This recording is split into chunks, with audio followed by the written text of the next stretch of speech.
근로기준법은 사용자와 근로자 간의 기본적인 근로계약 관계를 규율하고 있습니다. 그렇기 때문에 내용 또한 총칙 이후에 근로계약, 임금, 근로시간과 휴식에 대하여 규정하고 있고 그 외에도 여성 근로자와 연소 근로자를 보호하기 위한 내용, 안전과 보건 및 최근에 추가된 직장 내 괴롭힘 금지 등이 규정되어 있습니다. 이러한 내용을 모두 다루기보다는 근로기준법에서 가장 핵심적인 쟁점이 되는 근로시간과 임금, 휴일 및 휴가에 대하여 살펴보도록 하겠습니다.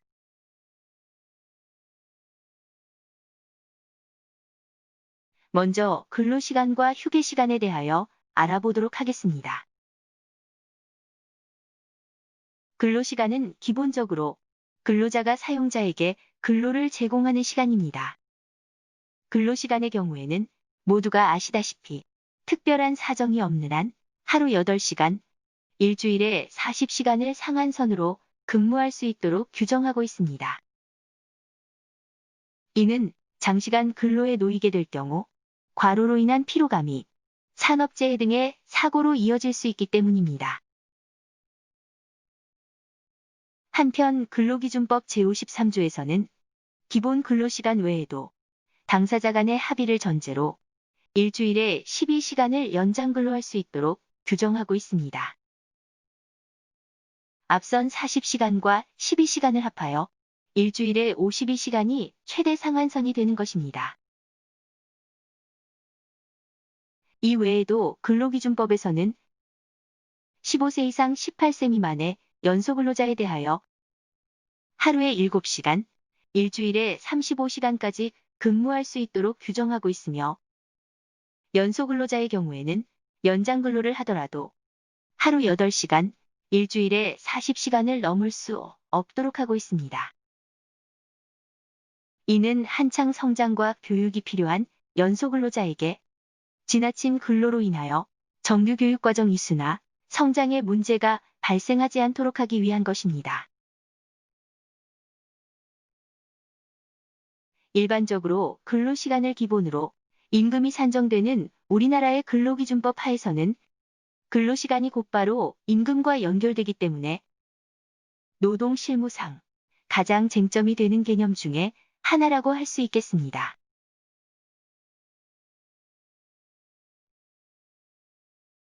앞서 일주일에 최대 52시간까지 근무가 가능한 것으로 살펴보았는데요. 이에 대하여는 최근까지도 많은 논쟁이 있었다는 사실을 알고 계십니까?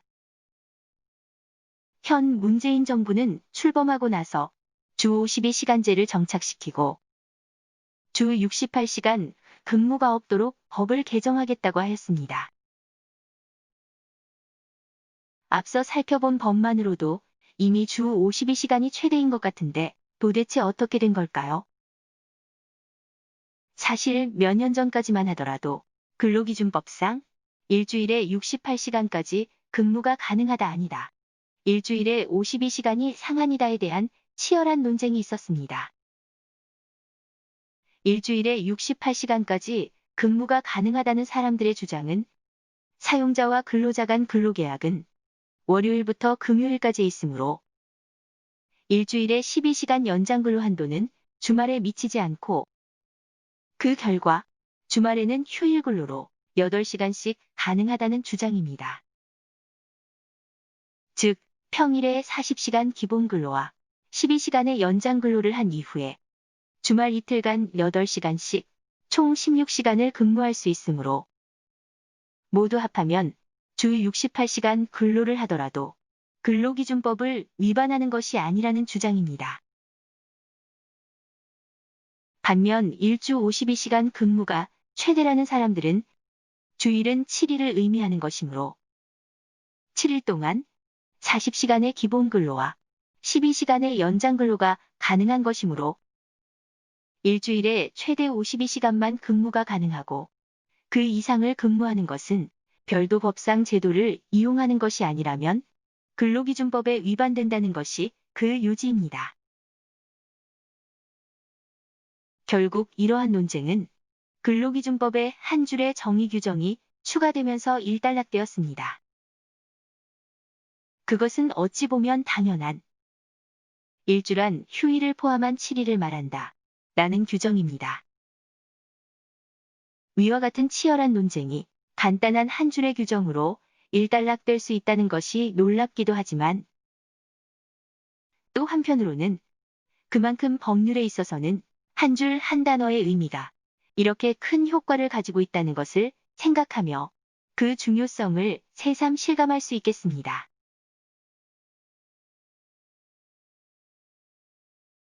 현 정부는 출범 이후 한국 사회를 장시간 근로와 과로 사회로부터 탈출시키겠다는 의지를 가지고 주 52시간의 근무제 정착, 신입사원의 연차휴가 보장 강화와 육아휴직 사용 확대 등의 다양한 워크라이프 밸런스 제도를 강화하여 왔습니다. 그 결과 2017년부터 연간 근로시간은 2000시간 안쪽으로 접어들게 되었습니다. 2019년 기준으로 연간 근로시간은 1957시간을 기록하였는데 주 52시간제가 현재까지도 사업장별로 적용 단계에 있고 관공서의 공휴일에 관한 규정이 점차 민간 기업에게도 확대되는 점을 고려하면 향후 연간 근로시간은 더욱 큰 폭으로 줄어들 것으로 전망됩니다. 현 정부의 출범 이후 근로시간의 제한이 갑작스레 강화되는 모습을 보이자 많은 사업장에서는 법상 규정되어 있는 다양한 유연근무 제도를 사업장 여건에 맞게 도입하기 시작하였습니다. 기본적으로 근로기준법에는 탄력적 근로시간제, 선택적 근로시간제, 사업장 밖 간주 근로시간제 및 재량 근로시간제가 있습니다. 시차 출퇴근제의 경우에는 유연근무제 중 하나에 속하기는 하나 별도 근로기준법에서 명시하고 있는 제도는 아닌 단순 출퇴근 시간의 자율권 부여 정도에 불과합니다. 먼저 탄력적 근로시간제의 경우에는 2주 단위 혹은 3개월 단위가 있으며 해당 기간을 평균하여 40시간을 초과하지 않으면 어느 주에 40시간을 넘더라도 연장 근로로 보지 않겠다는 제도입니다. 선택적 근로시간제의 경우에는 1개월 이내 단위로 근로자가 근무 시간의 배분을 자율적으로 할 수 있는 제도입니다.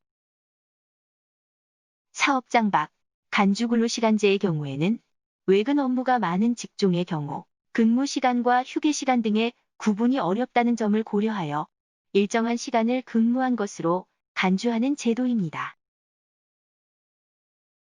마지막으로 재량 근로시간제의 경우에는 업무 수행에 있어 재량이 큰 직종에 대하여 회사에서 자율권과 독립성을 보장해준다면 정해진 근무 시간을 채운 것으로 보겠다는 제도로 연구나 디자인 업무, 취재나 법률 전문직 등의 특정 직무에만 적용이 가능한 제도입니다.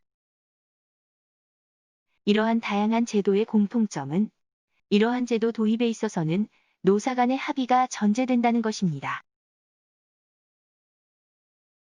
근로시간에 대한 높아진 관심만큼 유연근무제에 대한 관심과 도입 의사도 높아지고 있는 시점에서 사업장에 새로운 제도를 도입하는 것에는 노사 간의 대화와 소통을 기반으로 한 신뢰관계가 점차 중요해지고 있는 점을 확인할 수 있습니다.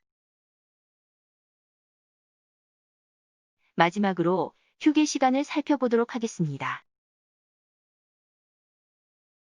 휴게 시간의 경우에는 근로기준법에 4시간 이상 근무 시에는 30분의 휴게 시간을, 8시간 이상 근무 시에는 1시간의 휴게 시간을 근무 시간 도중에 부여하도록 하고 있습니다.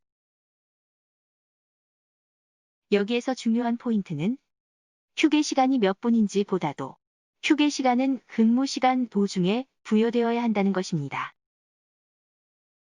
즉 휴게 시간은 근무 시간 도중에 부여되어야 한다는 것으로 아무리 근로자가 원한다 하더라도 출근 시간을 조금 늦춘다거나 혹은 휴게 시간을 쉬지 않고 퇴근을 일찍 하는 방식으로는 휴게 시간이 부여되지 않는 것으로 본다는 점입니다.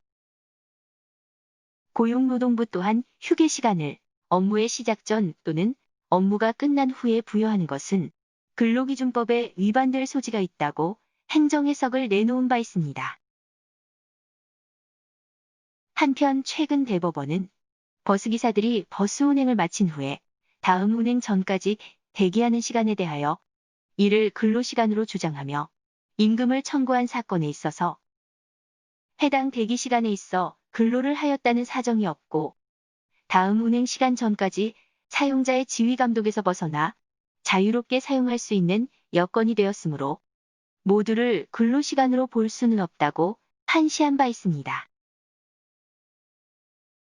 이번 슬라이드를 정리하면 휴게 시간은 근로자가 근로로 인하여 생기는 신체적, 정신적 피로를 해소하고 휴식할 수 있는 시간이므로 반드시 근무 시간 도중에 부여되어야 하고 휴게 시간인지 근로 시간인지의 여부는 근로자가 사용자의 지휘 감독에서 벗어났는지의 여부가 가장 핵심이 된다라고 할 수 있겠습니다.